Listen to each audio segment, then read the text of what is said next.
இன்னைக்கு இது வந்து கண்டிப்பாக இந்த இண்டிபெண்டன்ட் சாங்ஸ் வந்து ஒரு பெரிய ட்ரெண்ட் செட்டிங் ஆகிட்டு இருக்கு.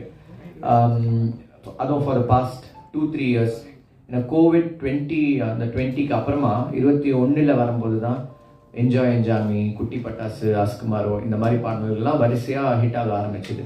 அதுக்கு முன்னாடி வரைக்கும் நிறைய பேருங்க கஷ்டப்பட்டு, ஏன்னா நான் வரும்போது மியூசிக் டைரக்டர்ஸ் 2005-2006லலாம் ஒரு 10-15 மியூசிக் டைரக்டர்ஸ் தான் இருந்தாங்க. இன்னைக்கு நிறைய பேருங்க இருக்காங்க. அவங்களுக்கு எப்படி பாட்டை வெளியே காட்டணுன்ற ஒரு ஸ்பேஸே இல்லாமல் இருந்தது. இன்னைக்கு அந்த ஒரு பாடல்கள் மூலியமா இன்னைக்கு நீங்கள் நிறைய மியூசிக் டைரக்டர்ஸ் யங்ஸ்டர்ஸ் பார்த்தீங்கன்னா இந்த இண்டிபெண்டன்ட் சாங் மூலியமா தான் அவங்க மியூசிக் டைரக்டர் ஆகி நிறைய பெரிய பெரிய படங்கள் பண்ணிட்டு இருக்காங்க. ஸோ அந்த ஆப்பர்ச்சுனிட்டி 10 வருஷம் முன்னாடி இல்லை. ஸோ இன்னைக்கு அது கண்டிப்பாக ஒரு ட்ரெண்ட் செட்டிங். இந்த இண்டிபெண்டன்ட் சாங்லன்னு மட்டும் இல்லை, நம்ம ஊரில் சினிமா தான் பெருசு இல்லையா? ஸோ இன்னைக்கு அவங்களால என்ன பாட்டு வேணால் பண்ணி தனிமையாக ஒருத்தன் வீட்டிலேருந்தே ஒரு பாட்டு பண்ணி அவன் வெளிப்படையாக காமிச்சு அவன் டேலண்ட்டை வெளியே கொண்டு வந்து